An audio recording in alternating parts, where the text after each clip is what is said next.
My name's Tim Robottim. I'm third year on the fine art course at BCU. Yeah, my work is site specific. I try and make use of architectural features and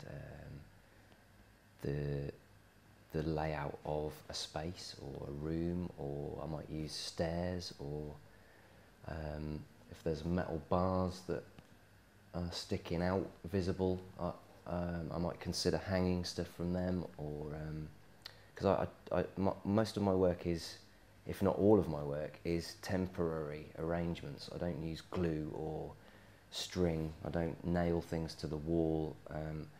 So everything is just placed or balanced or hanging, and so it seems like logical, really, to try and make use of what's there, what's available, rather than just use the floor.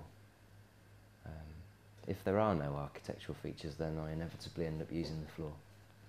I tend to use experimental arrangements as a kind of sketchbook, basically, because I think it's a bit pointless sitting down and drawing a picture of what I think I might try and make. I might as well just make it and then photograph it. If it doesn't work, then I'll take it away and reassess it, maybe slightly change it, maybe major changes, depending on how good or how bad I think it is working. I think that's a really important part of an artist's practice, is the ability to practice. You know, Jackson Pollock didn't knock out masterpieces one after the other.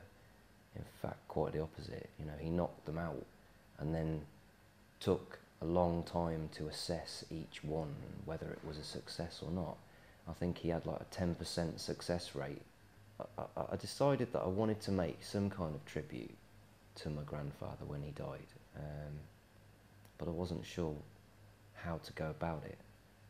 And I was fully aware of the fact that the family are pretty sensitive about the subject as well, so I had to be quite careful.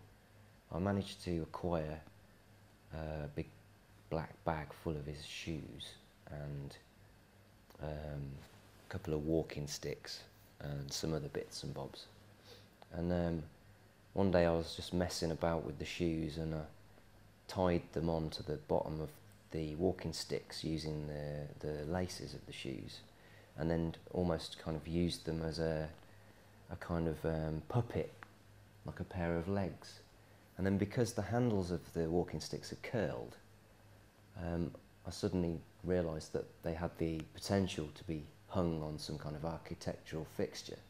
And so I went round the entire building looking for a potential space until I found the place that's just outside the lift, which is not only visible from the ground floor, but is visible all the way up in the lift as you get closer, and the lift stops right next to it. The way that it hangs and the way that it has the potential for movement, for me personally, it serves as a reference not only to my grandfather's